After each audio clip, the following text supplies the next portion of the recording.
আজ আমরা এসেছি ক্রিসমাস সেলিব্রেট করতে পার্ক স্ট্রিটে। Merry Christmas! বাপরে কি ভিড়, গোটা দেশের মানুষ চলে এসেছে। মেট্রো করে গঙ্গার নিচ দিয়ে যাচ্ছি আমরা। Welcome back to my YouTube channel.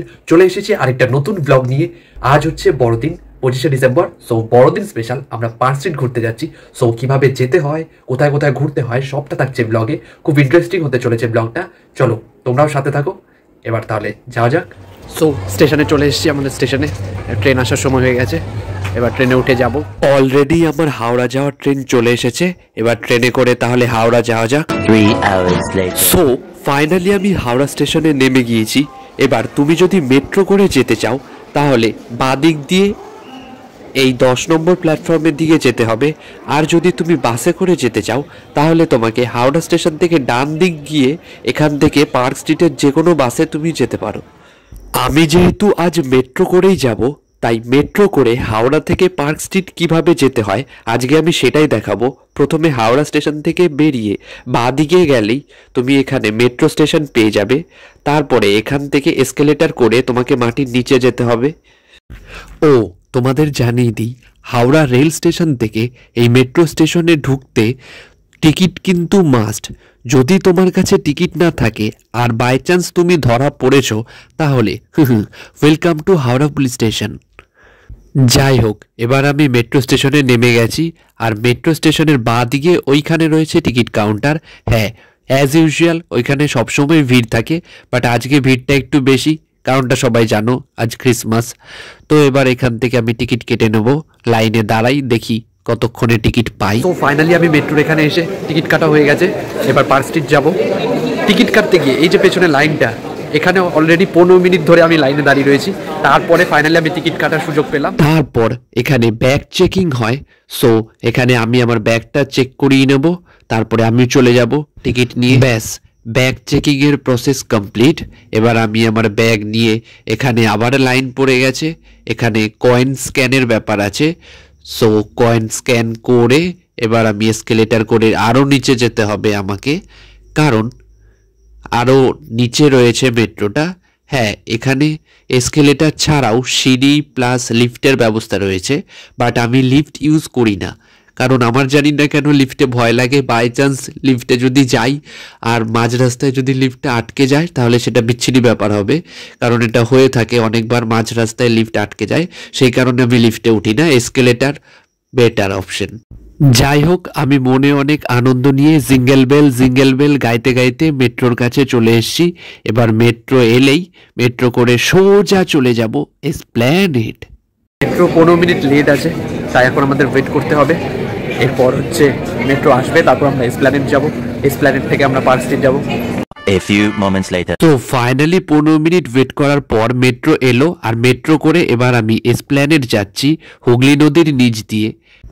অনেকের একটা ভুল ধারণা থাকে, স্পেশালি যারা কলকাতায় থাকে না, তারা ভাবে গঙ্গার নিচ দিয়ে মেট্রো করে গেলে বোধহয় গঙ্গার নিচের সব কিছু দেখা যায়। But it's a totally rubbish thing. কিচ্ছু দেখা যায় না, জাস্ট ব্লু লাইট দেখা যায়। দ্যাটস মিন আমরা গঙ্গার নিচে আছি। সো ফাইনালি আমি এসপ্ল্যানেড নেমে গিয়েছি। এবার এখান থেকে একটু এগিয়ে গিয়ে ওপরে ওঠার এসকেলেটর আছে, সেই এসকেলেটর করে আমাকে আবার অনেকটা উঁচুতে উঠতে হবে। দেখতেই পাচ্ছেন এসকেলেটরে বহু মানুষের ভিড়। হ্যাঁ, ওপরে উঠে গেছি। এবার এখান থেকে ট্রান নিয়ে তোমাকে আবার এসকেলেটর করে ওপরে উঠতে হবে। কি এবার অনেকটা ঝামেলা মনে হচ্ছে? তো হ্যাঁ, আমারও অনেকটা ঝামেলা মনে হয়। আমার মতে মেট্রো করে আসার থেকে বাসে করে আসো।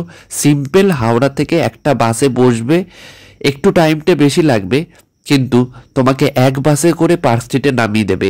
এত বারবার মেট্রো এসকেলেটর চেঞ্জ করে এত তামঝাম করার কোনো ঝামেলা থাকবে না। যাই হোক, ওপরে উঠে দেখতেই পাচ্ছেন এটা ধর্মতলা, মাছের বাজার নাকি মেট্রো স্টেশন বোঝা মুশকিল। অন্যদিন তো এমনি ভিড় থাকে, তার মধ্যে আজকে তো ক্রিসমাস, বাইরে থেকে বহু লোকজন আসবে, ভিড়ের শেষ নেই। যাই হোক, ওপরে উঠে এই দিকটা ট্রান নিয়ে ব্লু লাইন ধরে আমরা সোজা হেঁটে যাব কিছুটা, তারপরে বাঁ দিকে ট্রান নিয়ে আবার কিছুটা যেতে হবে। কি সব ঘেটে ঘ হয়ে যাচ্ছে তো? হ্যাঁ, প্রথমবার যারা আসবে না তাদের সব ঘেটে ঘ হয়ে গুলিয়ে রাস্তা হারিয়েই ফেলবে। এখনো অবধি ভিড় অ্যাভারেজ আছে, জানি না কতক্ষণ থাকবে এরকম, তবে যত রাত বাড়বে ভিড় তত আরো বাড়বে। দেখা যাক কত দূর যেতে পারি।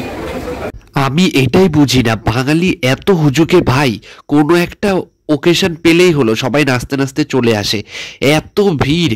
ও, আমি আবার কাকে বলছি, আমিও তো ড্যাং ড্যাং করে নাচতে নাচতে চলে এসেছি।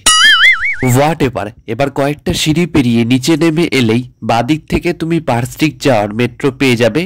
ব্যাস, এবার মেট্রো আসবে, তারপর মেট্রো করে চলে যাব সোজা পার্ক স্ট্রিট। ও বাই দ্য ওয়ে, এটা হলো মেট্রো রেলের লাইন, এখান দিয়েই মেট্রো চলে। এবার বলতে বলতে মেট্রো চলে এসছে, এবার ঝড়ের গতিতে মেট্রো করে আমি পৌঁছে যাব park street. A few moments later.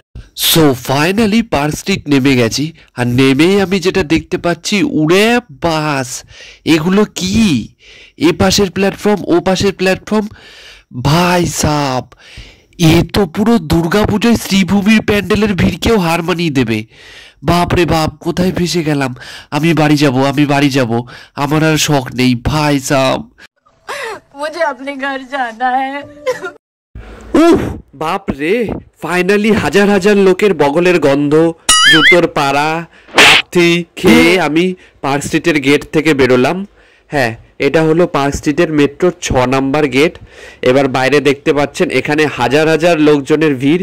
এবার আমার বন্ধুরা আসছে, তাদের সাথে মিট করব। অ্যালেন পার্ক, গোটা পার্ক স্ট্রিট সবটা ঘুরে দেখব। রেস্টুরেন্টে খাওয়া দাওয়া, প্রচুর মজা, হই হুল্লোড় সবটা হয়েছে। সেই সবটা রয়েছে এই ব্লগের পার্ট 2-তে। Yes, part 2 coming soon. So যারা যারা আমার চ্যানেলে নতুন তারা আমার চ্যানেলটা সাবস্ক্রাইব করে দাও পার্ট 2 দেখার জন্য। খুব শিগগিরই দেখা হচ্ছে। বাই।